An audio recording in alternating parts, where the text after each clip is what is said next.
नमस्कार, मैं हूं अखिलेश पांडे और आप देख रहे हैं सी न्यूज भारत। वक्त हो चुका है न्यूज बुलेटिन का और इस बुलेटिन में हम जानेंगे कि मंत्री व क्षेत्रीय विधायक लाखन सिंह यादव कितने दिन के दौरे पर पहुंचे भितरवार।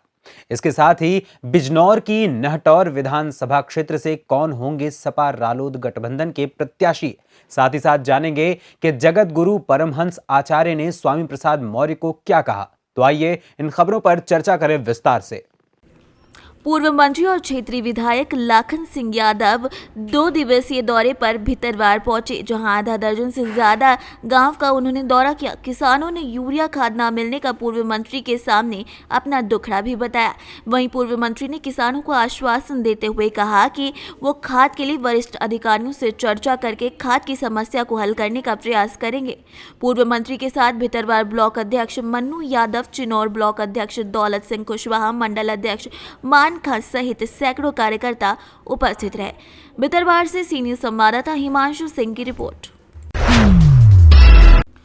बिजनौर के नटहौर सुरक्षित विधानसभा सीट से जयंत चौधरी ने रालोद सपा गठबंधन से पूर्व सांसद मुंशीराम को अपना प्रत्याशी घोषित किया है। मुंशीराम पिछले समय से चुनाव की रैलियों में जी तोड़ मेहनत कर रहे थे। रालोद के खाते में सीट जाने से समाजवादी के बड़े नेताओं की उम्मीदों पर पानी फिर गया। समाजवादी पार्टी के कद्दावर नेता समाजवादी पार्टी के टिकट से चुनाव लड़ना चाहते थे, लेकिन रालोद के पाले में सीट आते ही मुंशीराम के समर्थकों में खुशी की लहर दौड़ गई। मुंशीराम के समर्थक ने अपने नेता के नाम की घोषणा के बाद जश्न का माहौल है। वहीं टिकट की घोषणा के बाद सपा रालोद गठबंधन से प्रत्याशी मुंशीराम ने कहा कि समाजवादी और रालोद की स्थानीय टीम रणनीति के तहत आम जनता तक पहुंचेगी और नहटौर विधानसभा सीट से ऐतिहासिक जीत हासिल करेगी। सांसद जी, नहटौर विधानसभा क्षेत्र राष्ट्रीय लोकदल ने आपको प्रत्याशी बनाया, क्या कहना है आपका? धन्यवाद। और मैं धन्यवाद देना चाहूँगा अपने नेता माननीय चौधरी जयंत सिंह साहब का, पूर्व मुख्यमंत्री माननीय अखिलेश यादव जी का, केशव मौर्य जी का, कि जिन्होंने जनपद बिजनौर की इस नहटौर विधानसभा क्षेत्र से मुझे प्रत्याशी बनाया है। और इस अपने जनपद की तमाम मतदाताओं से, विधानसभा के तमाम मतदाताओं से मैं यही अनुरोध करता हूं कि इस समय जहां एक ऐसी सरकार जो धोखेबाज और जुमलों वाली सरकार है, उससे निजात पाने के लिए इस गठबंधन के मैं प्रत्याशी के रूप में माननीय चौधरी जयंत सिंह साहब ने, माननीय अखिलेश यादव साहब ने जो मुझे आपके बीच में उतारा है, उनका आभार व्यक्त करते हुए आप लोगों से यही अनुरोध करता हूं कि इस चुनाव में आप। बिजनौर से सीनियर संवाददाता सलीम हाशमी की रिपोर्ट। एटा में अलीगंज में चल रही श्रीमद् कथा के वेदों का वर्णन करते हुए ईश्वर के प्रति आस्था रखने का संदेश दिया गया। अलीगढ़ के जैन धर्मशाला में विपिन पांडे द्वारा साप्ताहिक श्रीमद् भागवत कथा का आयोजन किया गया। भागवत कथा के दूसरे दिन भगवताचार्य श्री नारायण प्रसाद द्विवेदी ने अपने मुखर बिंदु से वेदों का वर्णन किया और लोगों को ईश्वर के प्रति अपनी आस्था बढ़ाने का संदेश भी दिया। एटा से सीनियर संवाददाता अशोक गुप्ता की रिपोर्ट। दतिया पहुंचे प्रदेश के मध्य प्रदेश के गृह मंत्री डॉक्टर नरोत्तम मिश्रा, जहां राजघाट कॉलोनी निवास पर कार्यकर्ताओं से उन्होंने मुलाकात की और आमजन की समस्याएं सुनी। उसके बाद गृह मंत्री डॉक्टर मिश्रा पीताम्बरा पीठ मंदिर पहुंचे, जहां पीताम्बरा माई और शनिदेव भगवान के उन्होंने दर्शन किए। साथ ही गृह मंत्री निवास पर आमजन और कार्यकर्ताओं से 1-to-1 चर्चा के बाद डबरा के लिए रवाना हो गए। दतिया से सीनियर संवाददाता नितिन दांतरे की रिपोर्ट। अयोध्या में जगत गुरु परमहंस आचार्य ने कहा कि स्वामी प्रसाद मौर्य की बेटी को अपने पिता से ज्यादा भरोसा भारतीय जनता पार्टी पर है। यहीं स्वामी प्रसाद मौर्य के मुंह पर तमाचा भी उन्होंने इसी बात से जोड़ दिया, क्योंकि उनकी बेटी को पता है कि समाजवादी पार्टी बलात्कारियों का समर्थन करने वाली पार्टी है। स्वामी प्रसाद मौर्य की बेटी को बाप से ज्यादा भरोसा भारतीय जनता पार्टी पर है। यही कारण है कि जनता स्वामी प्रसाद मौर्य को थूक रही है।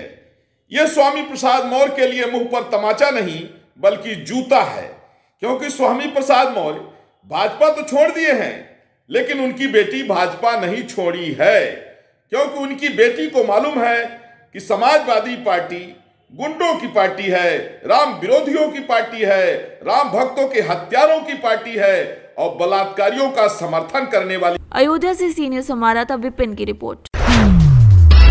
जनपद बदायूं के थाना वजीरगंज में विधानसभा चुनाव को सकुशल संपन्न कराए जाने और मतदाताओं में सुरक्षा की भावना पैदा करने को लेकर पैरामिलिट्री फोर्स के जवानों, एसडीआरएफ, पीएसी के जवानों ने बिसौली तहसील क्षेत्र अंतर्गत फ्लैग मार्च निकाला। विधानसभा में चुनाव सकुशल संपन्न कराए जाने, मतदाताओं की सुरक्षा और असामाजिक तत्वों की ओर से चुनाव प्रभावित कराने की गतिविधियों को रोकने के लिए फ्लैग मार्च निकाला गया। ज्योति शर्मा एसडीएम बिसौली ने ये कहा कि किसी भी प्रकार के लालच और प्रलोभन में नहीं आना है। कोविड-19 के दृष्टिगत मास्क धारण करना, सामाजिक दूरी का पालन किए जाने और आचार संहिता के दृष्टिगत जनपद में धारा 144 सीपीआरपीसी प्रभावी होने के बारे में जानकारी दी गई। स्थानीय जनमानस से अपील की गई कि मतदान को शांतिपूर्ण तरीके से संपन्न कराए जाने के लिए पुलिस और प्रशासन का सहयोग करें। क्षेत्र में फ्लैग मार्च के दौरान बिसौली एसडीएम ज्योति शर्मा, पुलिस क्षेत्राधिकारी शक्ति सिंह और वजीरगंज थाना प्रभारी अवधेश सिंह के साथ पीएसी फोर्स और पुलिस फोर्स के जवान मौजूद रहे। बदायूं से सीनियर संवाददाता इफ्तिखार खान की रिपोर्ट।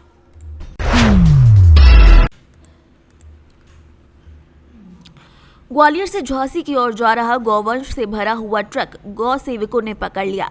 बता दें कि national highway 44 Balaji restaurant Samudan के पास इस ट्रक को पकड़ा गया। गौ सेवकों को देखकर संचालक ने ट्रक को भगाने की कोशिश की, जिसके बाद अनियंत्रित होकर ये ट्रक पलट गया, जिसके बाद ट्रक में 14 गौवंश की मौत हो गई। 25 से 30 गौवंश को गौ सेवकों ने जिंदा निकाल लिया है।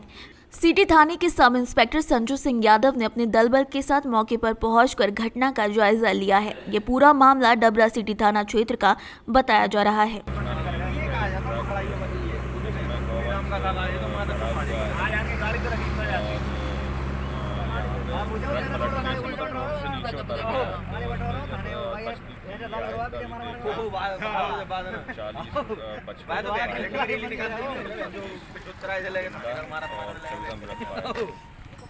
कार्रवाई अभी जारी है। वो कहना 10-20 साल है तो काम नहीं करेगा। जिंदगी में नहीं करेगा। जिंदगी में नहीं करेगा। चट्टी में मार तो लेगा, मैं चप्पल जूता सब कुछ समय से बात मामला यह है कि ये ट्रक, इसका नंबर यूपी का है ये ट्रक, उसमें करीबन 40 गवर्नमेंट सुनने इसमें मृत है। और यह ट्रक करीबन 5 बजे यहाँ पे आया था, इसने एक्सीडेंट किया यहाँ पे आकर, उसका पकड़ा गया। इसमें ड्राइवर और क्लीनर भाग गए हैं इसके। कितने गौवंश मारे गए? इसमें 14 गवर्नमेंट खत्म हो चुके हैं। और जिंदा कितने छुड़ा दिया आपने? टोटल 40 गवर्नमेंट के आसपास। डबरा से सीनियर संवाददाता ओम बाबू प्रजापति की रिपोर्ट। हाथरस जिले की सादाबाद तहसील के ग्राम कुरसंडा में डिफा फाउंडेशन के द्वारा लगभग 200 कम्बल बांटे गए। डिफा फाउंडेशन के चेयरमैन डॉक्टर नूर मोहम्मद ने बताया कि इस कड़कड़ाती सर्दी में अभी भी ऐसे कई लोग हैं जिनको कम्बल की ज़रूरत है और वो लोग किसी तरीके से कह नहीं पाते।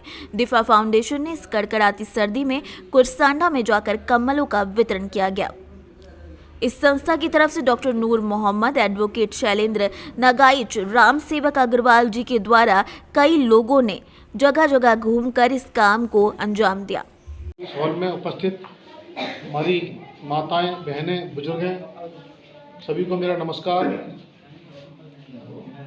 ये प्रोग्राम डिफा फाउंडेशन की तरफ से जो हो रहा है, ये पहल हम सबको करनी है। और ऐसा नहीं है कि डिफा फाउंडेशन ये प्रोग्राम कर रहा है। डिफा फाउंडेशन आप लोगों के सहयोग से ही प्रोग्राम कर रहा है। हाथरस से सीनियर संवाददाता प्रशांत अग्रवाल की रिपोर्ट। मोहम्मदाबाद गोहना स्थानीय तहसील के भातकोल ग्राम सभा में मकर संक्रांति के पर्व पर पूर्व प्रधान पद के प्रत्याशी आशुतोष शर्मा ने अपने आवास पर मकर संक्रांति मिलन समारोह का कार्यक्रम किया, जिसमें ग्राम सभा के समस्त ग्रामवासी उनके आवास पर कोविड-19 के नियमों का पालन करते हुए मिलते रहे और भाईचारे की मिसाल पेश करते रहे। दाना तिलवा के साथ मिलन समारोह का कार्यक्रम किया गया। वहीं आशुतोष शर्मा ने बताया कि देश में कोविड-19 की तीसरी लहर आ चुकी है, जिसमें हमें बचकर रहने की बहुत जरूरत है। वहीं हम सभी ग्रामवासियों से अपील करते हैं कि लोग अपने घर से बिना मास्क पहने ना निकलें और बाहर से आने के बाद हाथ को सैनिटाइज जरूर करें और बिना आवश्यक कार्य के घर के बाहर भीड़ भाड़ इलाकों में ना जाएं। इस मौके पर डॉक्टर सर्वजीत चौहान, परमहंस गौड़, अरविंद राजभर, सरवन दुबे और कई गणमान्य लोग उपस्थित रहे। मैं राजीव शर्मा आपका सी न्यूज़ भारत में स्वागत करता हूँ। आज मकर संक्रांति का पर्व मनाया जा रहा है। इसके उपलक्ष्य में आज हम लोग मऊ जनपद के मोहम्मदाबाद दोना के भातपुर ग्राम सभा में आए हैं, जो पूर्व में प्रत्याशी रह चुके प्रधान पद के आशुतोष शर्मा थे। इन्होंने अपने घर पे आज मकर संक्रांति पे एक छोटा सा प्रोग्राम रखा है मिलन समारोह का। तो आइए जानते हैं कि इनका मिलन समारोह रखने का मुख्य उद्देश्य क्या था। आज आप अपने आवास पर मकर संक्रांति के उपलक्ष्य में आपने मिलन समारोह का कार्यक्रम रखा था, तो मुख्य उद्देश्य क्या था आपका?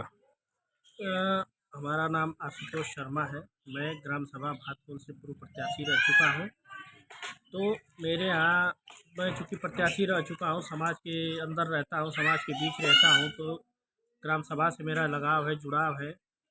तो आपस में भाईचारगी पैदा करना या फैलाना भाईचारगी का उद्देश्य था, इसलिए यहाँ मिलन समारोह का कार्यक्रम रखा गया था। चूँकि कोविड-19 महामारी चल रही है, उसको मद्देनज़र देखते हुए इसलिए छोटा कार्यक्रम रखा गया था और पूरे दिन लोग आते रहे, जाते रहे, आते रहे, जाते रहे। मऊ से सी न्यूज़ संवाददाता राजीव शर्मा की रिपोर्ट।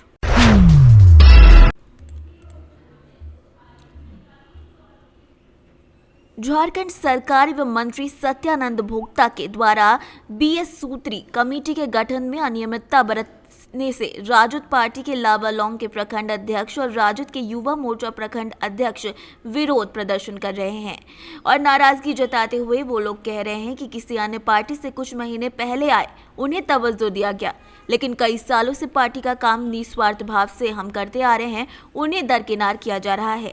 इस तरीके से पार्टी के पुराने कार्यकर्ताओं को ठेस पहुंची है। इस विषय को लेकर युवा मोर्चा प्रखंड अध्यक्ष मुकेश यादव के नेतृत्व में कार्यकर्ताओं ने प्रखंड मुख्यालय में धरना दिया। पुराने कार्यकर्ता उक्त विषय की जानकारी देते हुए राजेंद्र यादव ने बताया कि पार्टी के वरिष्ठ पदाधिकारियों और कार्यकर्ताओं को नजरअंदाज करते हुए बीएस सूत्री कमेटी में वैसे लोगों को भी स्थान दिया गया है जिनका पार्टी से कोई वास्ता ही नहीं रहा है। हमारे नवजवान साथी प्रखंड अध्यक्ष को भी कोई तवज्जो नहीं दिया गया। साथ ही कमेटी के गठन में संपूर्ण रूप से जाति समीकरण साधने का पूर्ण रूपेण कार्य किया गया है। इसीलिए हम कार्यकर्ताओं की मांग है कि कमेटी को भंग करते हुए पुनः वरीयता के आधार पर कमेटी का गठन किया जाए। कार्यक्रम में मौके पर राजेंद्र यादव, श्याम सुंदर यादव, गौतम यादव समेत कई कार्यकर्ता उपस्थित रहे। जी बताइए, क्या समस्या है आप लोग का? समस्या है पत्रकार महोदय कि यहाँ आरजेडी का जो विसूत्री का चुनाव हुआ है वो हम लोग से अनोन ढंग से हुआ है। हम लोग इससे कोई जानकारी में नहीं है और ये हम लोगों से बिल्कुल परे कम हुआ है। और हम लोग संगठन से यही निवेदन करना चाहते हैं कि ये मनमानी अगर यदि करना चाहते हैं, अपने आप मनमानी से संगठन चलाना चाहते हैं, तो हम लोग सभी को सदस्यता खारिज किया जाए। हम लोग 20 साल से धंधा ढोते ढोते अभी तक हो गए, हम लोग को कोई मशवरा का भी ज़रूरत नहीं समझा जाता है। तो हम लोग अपने आप को समझते हैं कि संगठन का झंडा ढोना हम लोगों के लिए फाजुल है। तो ये जो आप विसूत्री के सदस्य का जो चयन किया गया, इसमें आप लोग कुछ नहीं है? हम लोग इसमें कुछ नहीं है और हम लोग को जानकारी तक नहीं मिली है। यहाँ तक जानकारी मिली कि एक घर से 2-2, 3-3 सदस्यों को चुना गया है और शायद लगता है कि वही लोग राजद के असली कार्यकर्ता हैं और वही राजद के सारे कार्य को पूरा करेंगे। क्या नाम हुआ आपका? मेरा नाम हुआ राजेंद्र प्रसाद यादव। जी, आप लोग तो क्या चाहते हैं? अगर यदि संगठन को ढंग से चलाना है और संगठन में अगर हम लोगों को भी तरजीह दे करके चलना है तो इसे पुनः चुनाव कराया जाए। और चतरा से सी न्यूज़ संवाददाता साजिद की रिपोर्ट। फिलहाल के लिए इस बुलेटिन में इतना ही। देश दुनिया की तमाम खबरों के लिए देखते रहें सी न्यूज़ भारत।